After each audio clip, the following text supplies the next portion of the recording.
How to forward a message on WhatsApp. Open WhatsApp and go to the chat where the message you want to forward is located. This can be a text, photo, video, voice message or even a document. Hold down on the message until it is selected. You will notice that a bar with several icons will appear at the top. Tap on the curved arrow icon, which represents the forward command. A list of your recent chats will now open. You can choose one or more contacts to whom you want to send the message by simply tapping on their names. If you do not find the right person, use the search bar at the top. Once you have selected the recipients, tap the send button at the bottom right. And that's it.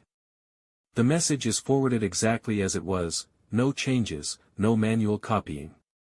The recipient will see that it is a forwarded message, thanks to the forwarded label that appears at the top.